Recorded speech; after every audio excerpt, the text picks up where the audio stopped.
Ouais, on va mener. On va mener.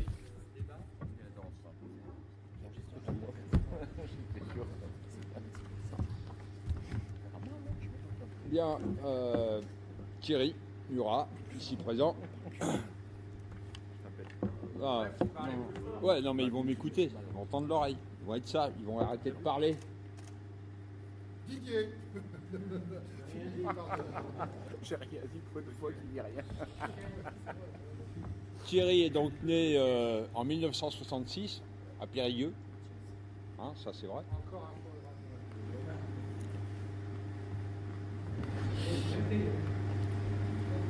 Je vais faire court. Hein. Ouais. Fais court. Il vit actuellement dans les Landes. Après je vais lire simplement ce que dit Futuro de lui. Après des études d'art appliqué à Poitiers, il devient graphiste et se passionne pour l'illustration. En 2002, parution de son premier livre jeunesse, Contrôle 42, édition du Rouergue. Parallèlement, il se lance dans la bande dessinée. En 2004, avec Corbéran au scénario, il présente Elle ne pleure pas, elle chante aux éditions Delcourt. Et puis en 2011, c'est chez Futuro, Les larmes de l'assassin, qui est un superbe album. Ensuite, toujours chez Futuro, on aura des retardataires. Non, pas chez Futuro. Ah. Il y a encore quelques personnes qui travaillent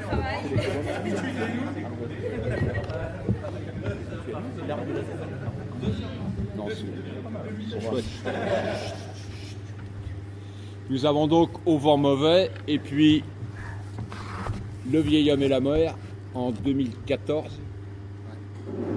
Ouais, 2014. Et il est actuellement en train de... Oui. C'est 2014. Ouais, c'est 2014. Il est actuellement en train de... Si vous avez vu, il y a 3 scénaristes là. Forcément, il y a Hemingway, l'adaptation d'Hemingway. Là, il y a Rascal. Et puis, c'est l'adaptation d'un roman de Anne-Laure Bondou, qui n'a rien à voir. Non. Nous n'en parlerons pas. Et en ce moment, Thierry est en train d'écrire et de dessiner son prochain album qui paraîtra aussi chez Futuro. Mais ça, il nous en parlera peut-être après. Après quoi? Après que tu aies évoqué ces 3 albums, après qu'on t'ait posé des questions. Ah, ok. Hein, voilà. Peux-tu nous dire? Oui, alors Peux-tu nous dire? Pourquoi avoir choisi ce roman pour une première bande dessinée? En fait, une deuxième. Ouais, on peut dire que c'est mon premier album, parce que c'est le premier album où on m'a un petit peu repéré. Les 2 autres albums chez Delcourt étaient un peu plus confidentiels, on va dire, que j'étais un peu passé entre les gouttes et on avait un peu trop rien vu, peut-être à part Elle pleure pas, elle chante, quoique. Mais ouais, moi je considère, je suis assez d'accord avec Franck, Les larmes de l'assassin comme mon véritable premier album, parce qu'il avait eu une bonne visibilité à l'époque. Et ben pourquoi ce choix? Parce que Anne-Laure Bondou, mais qu'est-ce qui se passe avec ce mot Bondou là? Je peux le dire, c'est comme Voldemort. Oui, c'est ça. Bon, alors, parce que Anne-Laure Bondou, c'est une romancière en littérature jeunesse, en littérature ado. C'est une grande signature. C'est une femme qui n'est pas morte. C'est une romancière contemporaine. Elle a, je sais pas, aujourd'hui elle doit avoir une 40aine d'années.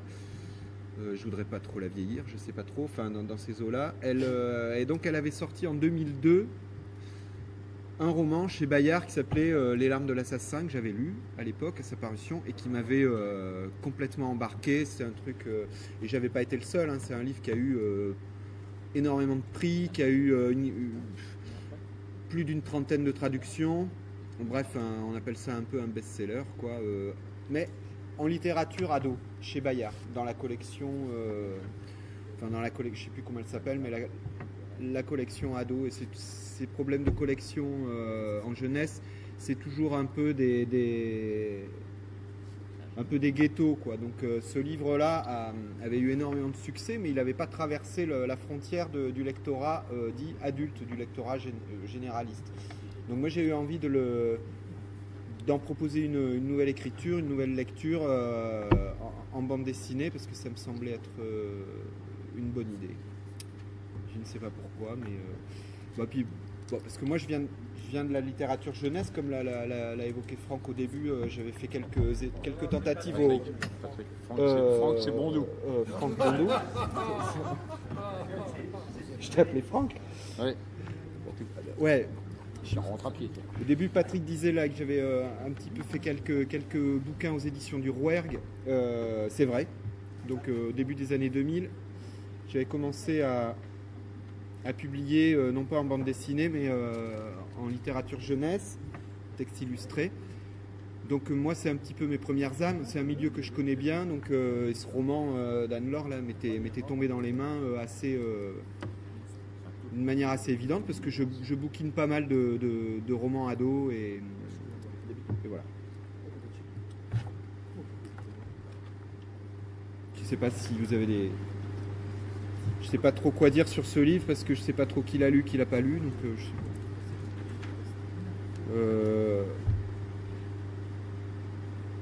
je peux dire que c'est un livre important pour moi parce qu'il m'a ouvert les portes chez Futuropolis. Je peux dire que c'est un livre important pour moi parce que c'est le premier bouquin où j'ai assumé cette écriture de dessin là, que maintenant je lâche plus. Je pense que je vais faire ça jusqu'à la retraite. Enfin, j'ai posé un espèce d'esprit comme ça d'univers de dessin au pinceau. Enfin, ça n'a rien de neuf, hein, mais un ancrage un petit peu assez noir comme ça, avec beaucoup d'aplats noirs, mais avec une mise en couleur quand même.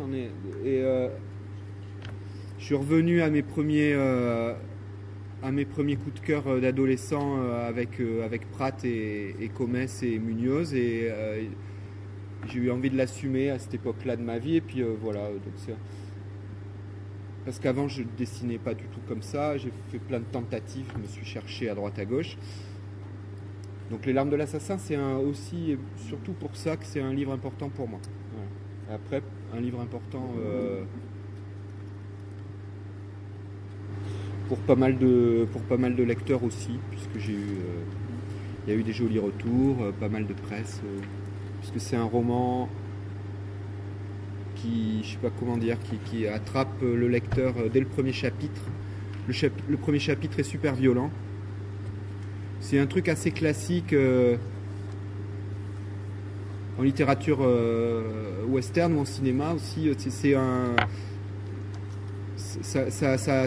Ça attaque par un drame, un jeune enfant qui voit ses parents assassinés sous ses propres yeux. C'est un peu un thème assez classique en western.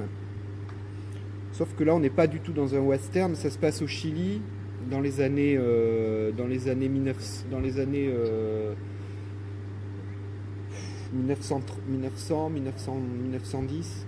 Et peu importe, puisque c'est au bout du monde, c'est perdu, donc le millésime a très peu d'importance. On est dans une espèce de no man's land comme ça, où il y a pas encore grand chose, tout à fait en bas de l'Amérique latine, en terre de feu, dans la partie chilienne. Mais peu importe, enfin, on est au milieu de nulle part. Puis voilà, là il y a une petite baraque abandonnée, puis il y a un gamin qui donc voit mourir sous ses propres yeux ses parents assassinés par un truand en cavale. Voilà. Et de ce drame va naître une relation particulière entre l'assassin et l'enfant. Et je ne vais pas vous raconter l'histoire, puisque... Pour ceux qui ne l'ont pas lu. Puisqu'il m'a fallu 120 pages pour la raconter, avec des dessins. Je suis comme ça, je ne connais pas.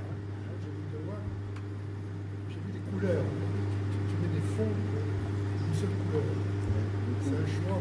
Oui, parce que je suis très attaché au noir et blanc. Comme je disais au début, ce type d'ancrage, c'est un peu mes réminiscences de quand j'étais ado avec avec le choc esthétique que j'avais eu à l'époque quand j'étais gamin, là, que j'avais entre 16 et 20 ans, avec Pratt, Munoz et Comès.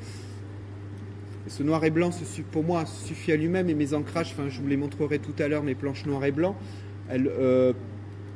par moments, elles se suffisent à elles-mêmes, hein, mais le contexte actuel fait qu'on est habitué à proposer aux lecteurs de plus en plus de la bande dessinée en couleur. Aujourd'hui, la bande dessinée en noir et blanc, elle comporte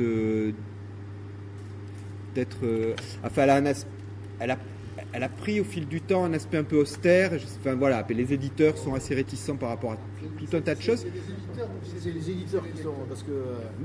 je sais pas, je parle d'un contexte et d'une évolution. Bon, voilà. Ceci dit... Non, alors justement, moi, partant de ce constat et de ces contraintes, je me suis dit, bon, ok, je vais faire de la couleur, mais je vais pas faire du coloriage parce que ça m'emmerde. Et je trouve effectivement que ça n'apporte rien dans un ancrage de colorier toutes les zones, de faire la cravate rouge, la chemise blanche, la veste bleue et le pantalon jaune et le chapeau vert. Ça n'amène rien de plus au dessin, sauf de faire rigoler. Mais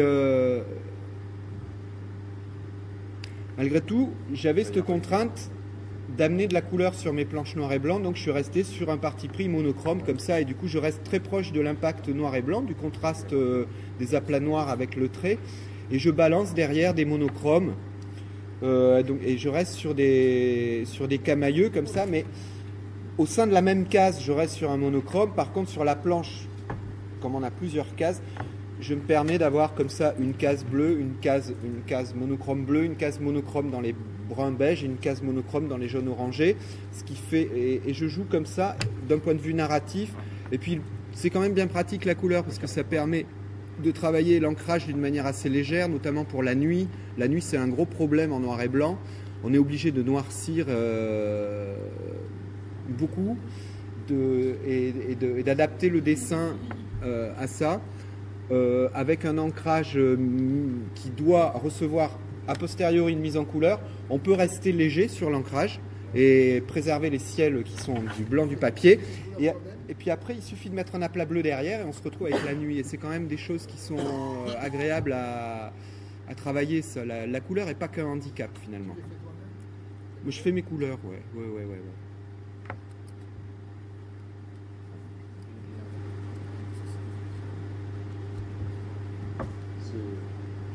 La mise en page est devenue encore plus...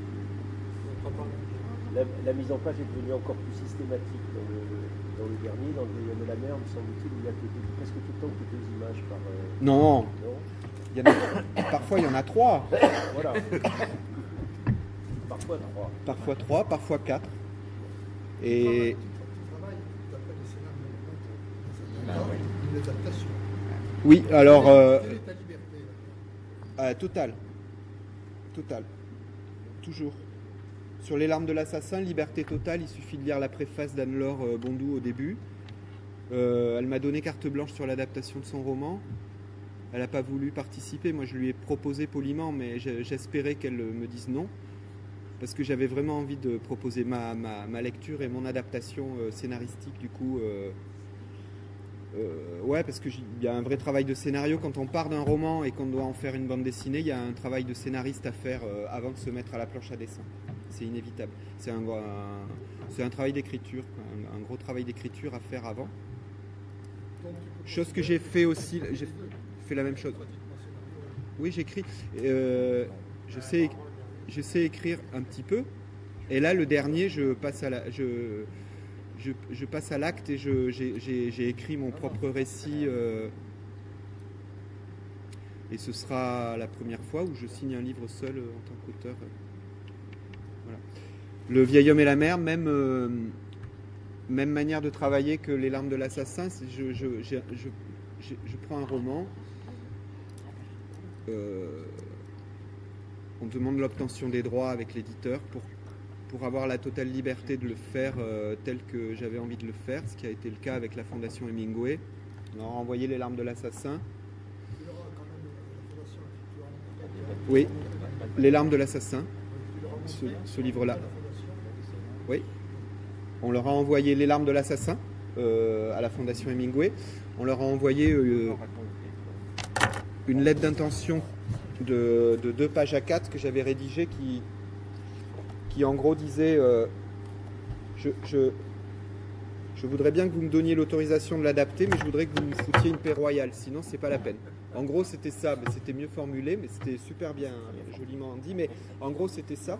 Et on avait envoyé ces 2 pages là que j'avais faites avant, j'avais rien fait d'autre, hein. Ces 2 pages que je savais qu'elles venaient s'insérer vers le milieu du récit. C'est une scène que j'adore quand le petit oiseau vient se poser sur la ligne du pêcheur. Et donc je m'étais fait plaisir, avant même de commencer d'attaquer mon adaptation scénaristique et avant même d'avoir fait un quelconque dessin, j'avais dessiné ces 2 pages-là.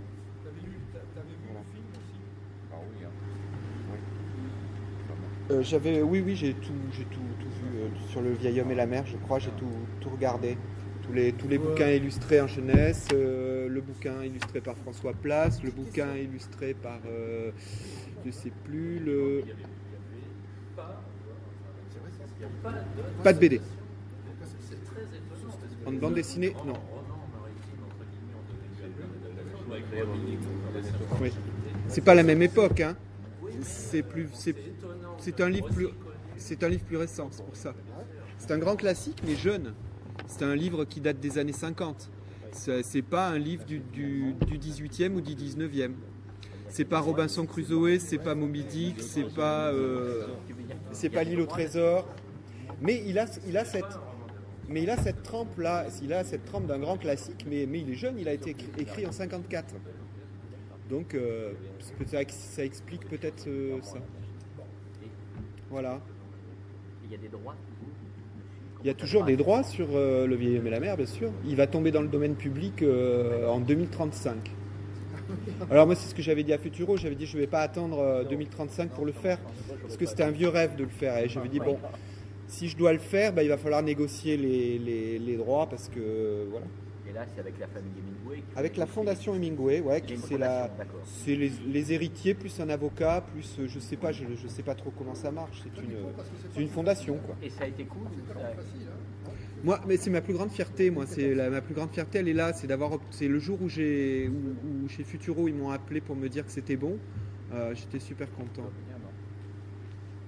J'étais plus content ce jour-là que le jour où j'ai fini le bouquin. Bon, j'étais content aussi le jour où j'ai fini, parce que ça voulait dire que ça allait sortir. Mais non, mais le jour où j'ai appris la nouvelle, ouais, j'étais super fier. Super fier parce que ça veut dire que... Et surtout fier qu'ils acceptent les termes du contrat, c'est-à-dire je l'adapte, mais foutez-moi la paix, quoi. Je veux pas qu'il y ait droit de regard. Un droit de regard, mais je vous ai expliqué clairement dans ma note d'intention que j'allais enlever des choses, que j'allais en rajouter, que j'allais réécrire des trucs, que j'allais enrichir la fin, j'allais pas changer la fin, mais j'allais l'enrichir, pas qu'elle est pauvre dans le roman, c'est pas ça, mais rajouter des petites choses, parce que j'avais envie d'y mettre mon grain de sel. Donc j'avais expliqué tout ça dans la lettre d'intention. Donc ils savaient grosso modo. Donc ils ont donné l'accord et ils ont cédé les droits moyennant bien sûr une somme que je ne connais pas, mais le tirage du Vieil Homme et la Mer, je ne sais pas le tirage, mais je sais la mise en place, c'est de 9000. 9000 la mise en place. Le tirage est certainement un peu supérieur. Voilà. Aujourd'hui, c'est pas mal, ouais. Par les temps qui courent, c'est pas mal. Les larmes de l'assassin, c'est très bien vendu aussi. Il est plus vieux, mais aujourd'hui on en est à 15 000, je pense. C'est un livre qui est sorti en 2010. Oui, 2010. Et Au vent mauvais suit son petit bonhomme de chemin, je ne sais pas trop les chiffres, mais c'est des plus petites ventes. C'est un livre c'est plus intimiste et un peu plus... c'est un road movie un petit peu littéraire et tout, donc je pense qu'on doit être autour des 5000. Voilà. C'est pas un flop, mais c'est un plus petit tirage. C'est de faire un bouquin, pas une série. Non, jamais. Parce que je pense que j'en suis pas capable. Non, mais je pense que j'en suis pas capable intellectuellement. Je me lasserai. Et au bout du tome 2, je pèterai les plombs et je pourrais pas. Je serai complètement. Oui, mais c'est une sécurité là. Oui, mais ça, oui. Et, je cherche pas la sécurité. Mais ceci dit, je suis pas contre la série, hein, j'aime en lire, mais moi je me vois pas là-dedans, embringuer dans une entreprise au long cours, comme ça me fait assez peur, pour être honnête. J'aime bien ce métier justement et puis j'aime bien la bande dessinée parce que pour la diversité qu'elle offre. Alors, mais j'aime bien passer d'un livre à l'autre. À chaque fois, c'est de la même chose. Ah ouais, c'est super parce que ça redonne de l'adrénaline et c'est bon quoi. Puis ça permet de se remettre en question un peu aussi. Moi j'aime bien me mettre dans ces genres de situations. C'est pas le sujet des livres justement, parce que des personnages en difficulté, l'isolement, la relation entre des personnages assez sombres et adolescents, c'est trois ouvrages on va dire. Donc, Il y a La psychanalyse, une volonté Emma. d'exprimer ça, ou c'est une recherche qui tient du hasard à travers cette adaptation? non, il n'y a pas de hasard. Je pense que c'est plus de l'ordre de l'inconscient tout ça, mais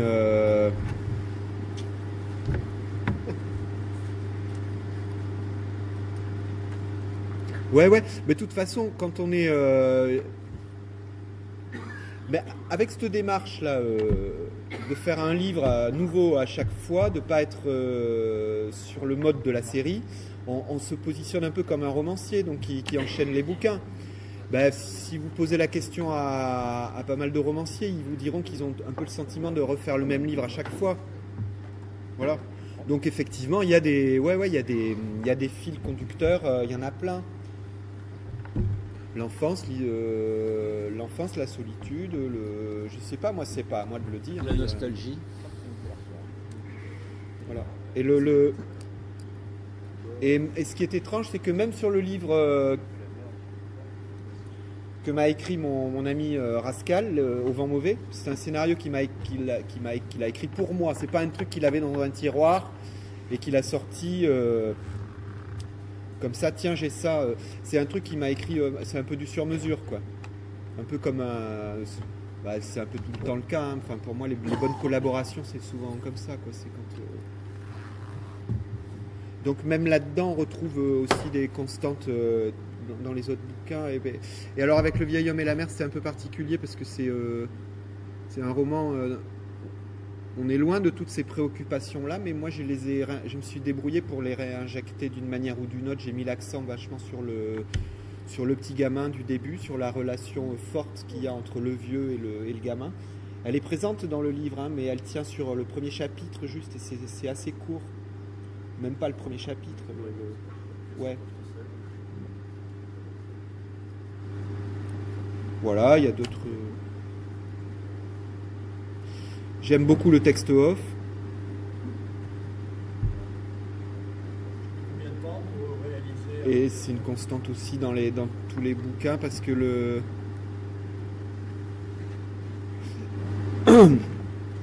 j'ai trop longtemps entendu dire que la bande dessinée devait être résumée à des cases, des phylactères et du dialogue. Et pour moi, véhiculer une histoire uniquement à travers des dialogues, au bout d'un moment, ça pêche. Et il y a plein d'exemples. J'adore la bande dessinée depuis que je suis gamin.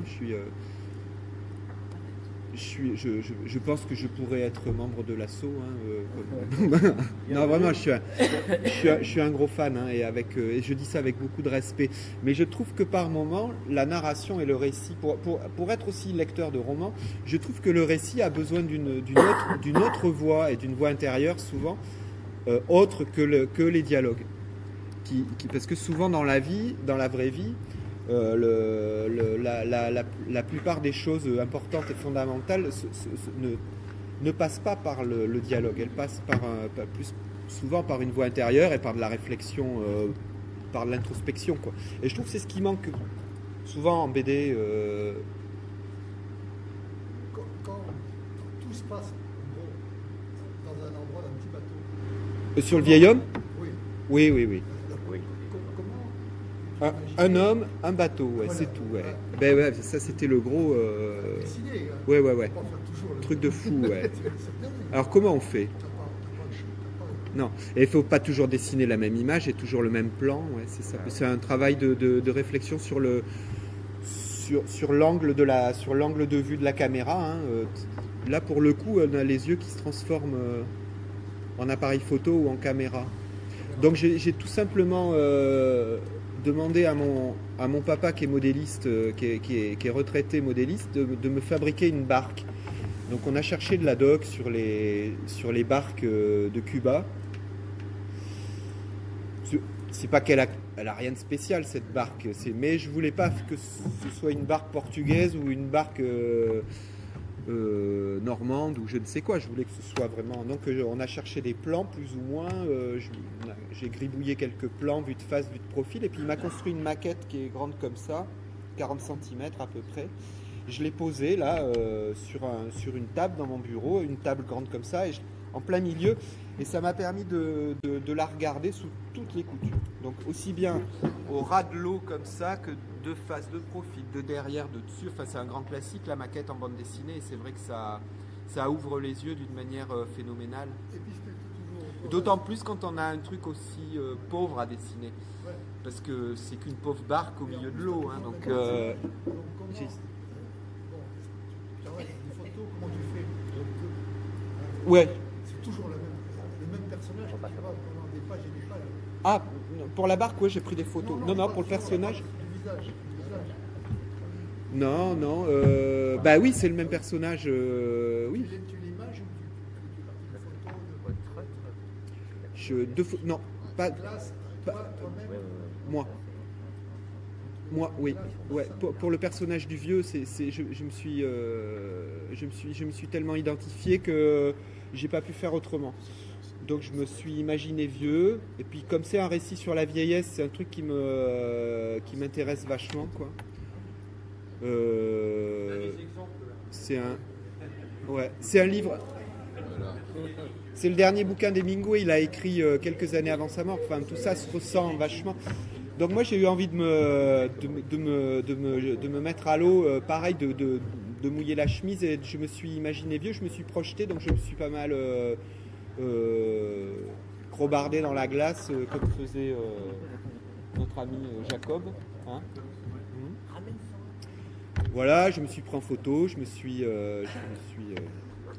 et c'est pas du narcissisme, hein, c'est juste que je suis le modèle le plus pratique à avoir sous la main tous les jours, n'importe quand, voilà. Voilà.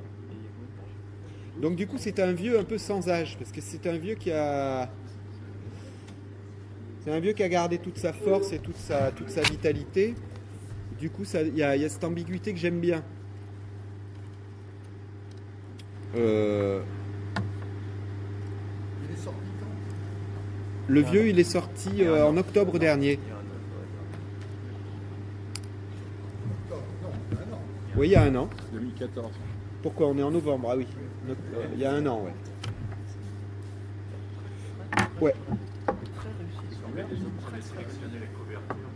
Les couleurs sont très réussies. Ah, merci. Ça n'enlève rien au noir et blanc, alors. C'est super. Ah. Mais les noirs et blancs sont très beaux aussi. Je vous les montrerai. C'est super. Vous voulez que je vous les montre? Yannick. Ah oui. Hein? On veut bien. Non, rien. Non, mais les noirs et blancs sont chouettes, mais moi, ce que je reproche à la mise en couleur classique, c'est que souvent ça bousille quand on voit la planche noir et blanc à côté, ça la bousille.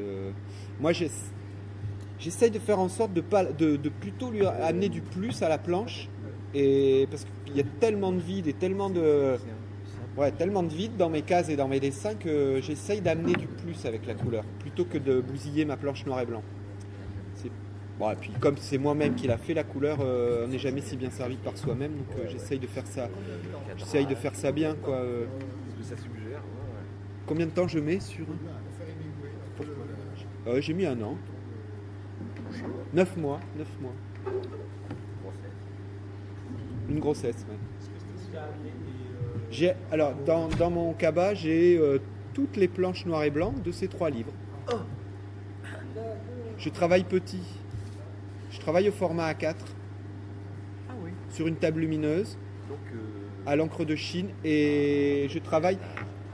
Je suis pas surpris du coup par la qualité du trait, puisque je travaille à la taille de publication.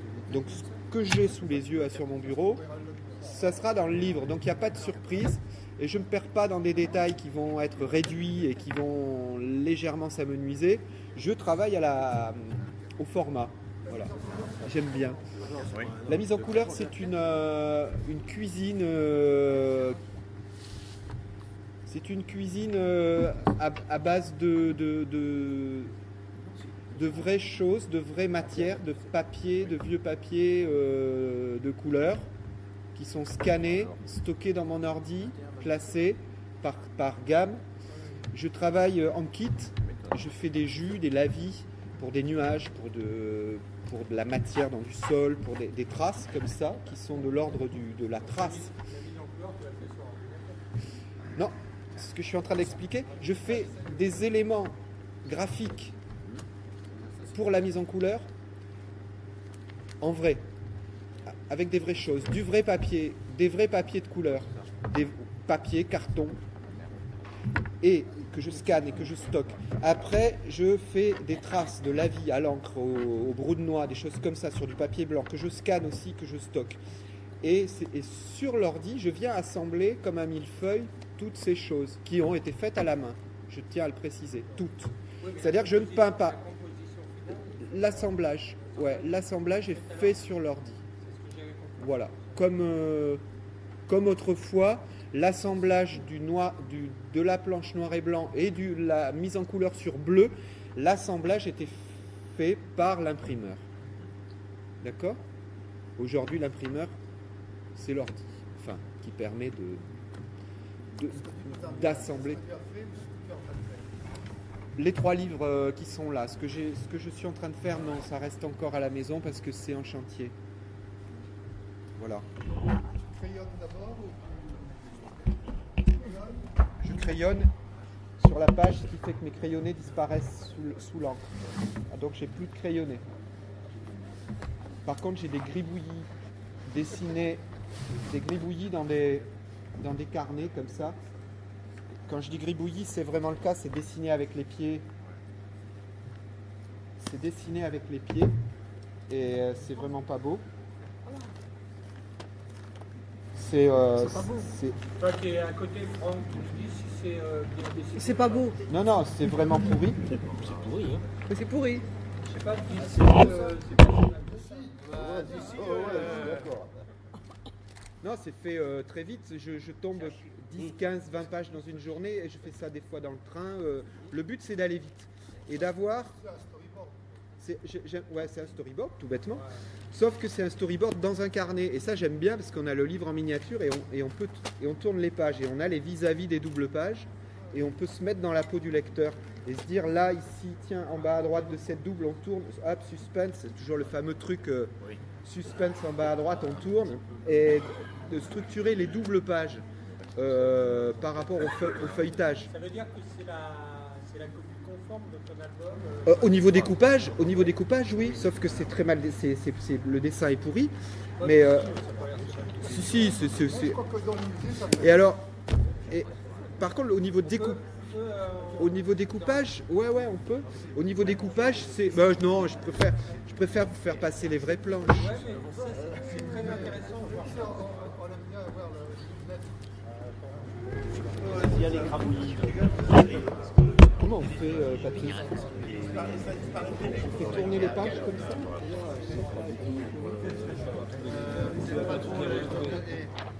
Ça, c'est la couve. C'est l'original de la couve. Donc on peut voir le... Trouvez-moi la même page, 50, 51. 50, 51. C'est le dessin qui a servi à faire la couverture. Dans 51, c'est Guillaume et la mer, ça. C'est pas les bons numéros parce que ça décale. Il y a la page de titre et la page blanche. Donc il faut rajouter 2. Je sais plus. Il faut... Si, là, on a les mêmes. Ah oui, peut-être. Non, il faut rajouter 2. Celle-là. Sur le livre, les numéros sont plus 2. D'accord? Donc sur le carnet, moins 2. Il faudrait ne pas mélanger, parce que sinon ça va être un bordel incommensurable. On fait tourner les pages? Non? Non, regardez les vraies pages parce que c'est vraiment Non, mais dessiné. c'est bien de C'est voir vraiment les deux. dessiné avec les pieds dans le train. Comme je vous dis, hein, c'est fait en. Non, mais on aime bien voir les deux. C'est fait en 30 secondes chaque case. Par Par contre, c'est.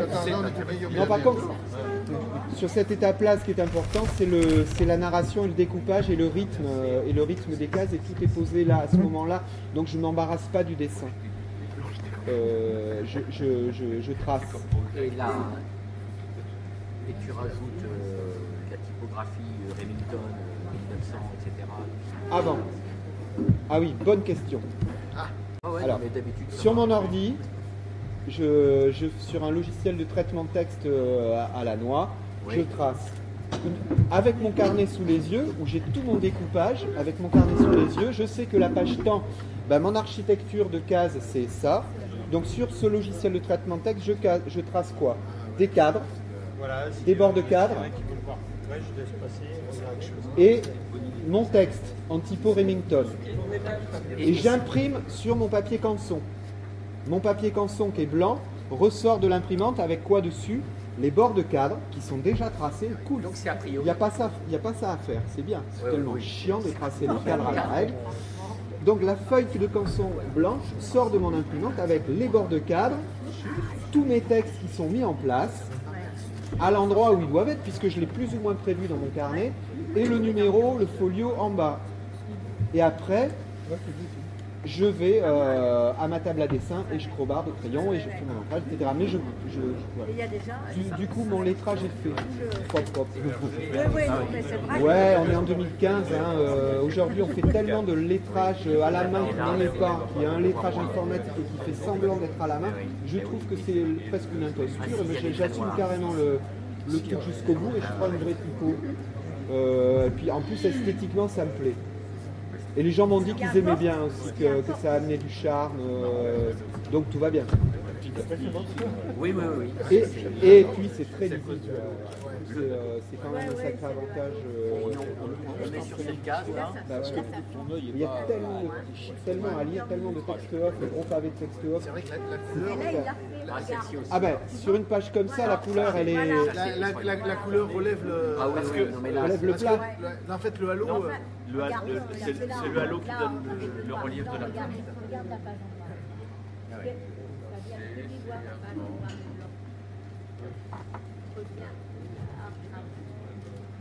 voilà, là. avoir la possibilité il a fait le publier Là, le en halo, couleur et là, en en noir et blanc. Oh non, moi je publierai jamais ces carnets-là, non. Non, non, mais pas les Donc, il y a- carnets. il y a Non, encore c'est pas des gars qui publiable, travaillent ça, avec c'est Le même album à moitié couleur, à moitié noir et blanc. Ah mais ben non, ça pourrait pas parce que non, quand on fait ça, on l'anticipe avant. Ouais. Et une scène de nuit, comme je les dessine, s'il n'y a pas la plat bleu derrière, c'est pas la nuit. Oui. Vous voyez, là, l'exemple flagrant, il est là. Là, il fait jour. Bah non, il fait jour là, ça marche pas. Et puis la fameuse page hyper dépouillée où il n'y a rien, où il manque le halo lumineux à la surface de l'eau, Oui, c'est sûr, ça vient. bah, ça marche pas avec rien que le noir et blanc. Le noir et blanc, c'est pour moi, c'est une partie de l'image. Et en tout cas, mais Entre là, Et là, c'est très bon, cette ton page, carnet là, cette et page, elle est tu tapes carrément ta belle. Remington, ton cadrage, il n'y a pas d'étape. Tu sais que tu vas faire entre ton carnet là. oui. Et ça, il n'y a pas eu d'étape intermédiaire. Non, Tu sais que ça va être comme ça. oui, je sais que quand j'ai fait la page d'un carnet, je sais que la page du livre sera grosso modo comme ça. enfin plus que grosso modo. Et si c'est pas le cas, j'arrache la page du carnet, je le refais. Mais ça n'arrive pas. Parce que, mais avant de gribouiller dans mon carnet, la page, je l'ai déjà en image mentale, plus ou moins. Enfin, plutôt plus que moi. Et puis après, apparemment, boum boum, je la fais. Parce que déjà, je trouve que c'est quand même très abouti. C'est plus qu'abouti, parce que fini. Et non, on peut pas dire ça, mais oui, c'est les pages. On a déjà vu des découpages, Les pages des existent. storyboards, Les des pages choses, existent. Il y a pas, c'est- Les pages existent, ouais. Il y a que Cécile qui a fait ça. Il redessine et après il redessine par-dessus. Non, c'est impossible les carnets. Les carnets sont impossibles. Donc 45 dans le livre. Non, parce que Le travail est fait. il faut être assez. S'attaquer à un mythe comme ce roman, c'est. Ouais, mais c'est sûr. Il faut mettre la barre haute, quoi, c'est quand même. On l'avait déjà là. Ouais. Et c'est- Oui, c'était pas la peine. Là, ça a changé, non? Voilà. C'est pour ça que. Ça faisait Ouais, ça fait Là, que c'est bien d'avoir Oui. retiré la tête. Et celle-là, la reprend aussi un peu, c'est vrai que ça. Non, Non, mais c'est clair et net. ça donne Oui, de la et puis il a profondeur dans la. déplacé le voisin. Oui, là, Mais ça sert à ça, le carnet, on a un regard de lecteur-spectateur et on peut se dire « Ah, là, ça va pas ». Tant qu'il en est encore temps. Mais surtout, c'est sympa le carnet parce qu'on a le storyboard sous forme de petit livre, quoi. Avec le geste de tourner les pages. C'est vachement important le geste de tourner les pages. C'est un geste fondamental dans la lecture. C'est toute l'articulation, les respirations, le rythme qui vient de là. Le moment où on tourne la page, c'est super important, il faut les calculer.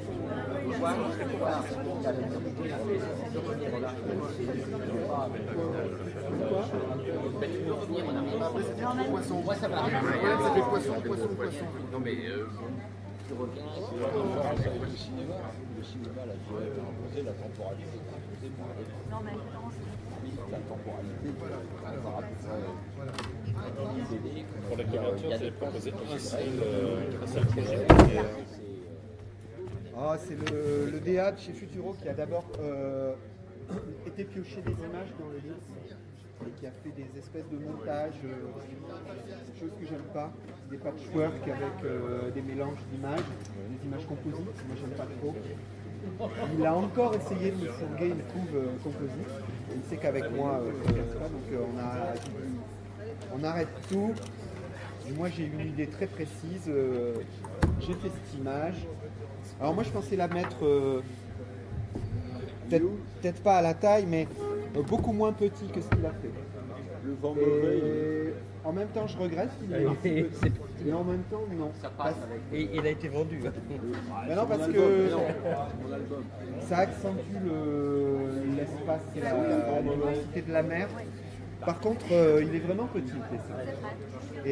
Mais quand je l'ai vu, moi je l'avais prévu plus gros, je l'avais prévu ouais, mais ça veut dire comme ça.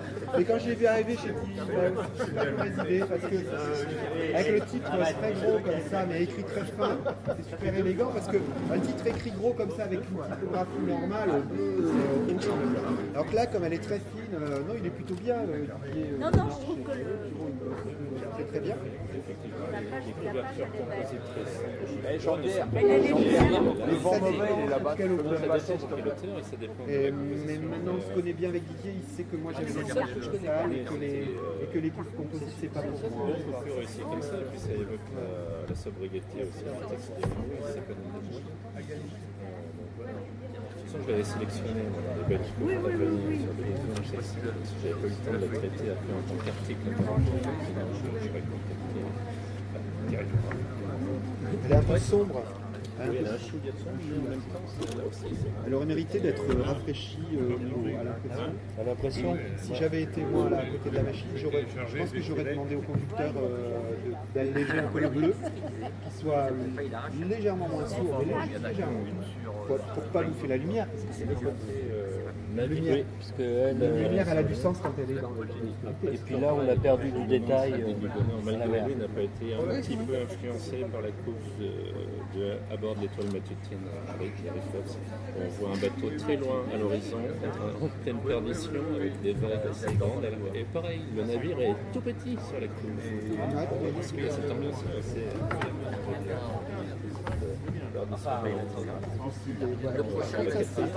Ouais, ça c'est une très bonne idée. C'est lui qui m'a proposé il a pris ce dessin-là.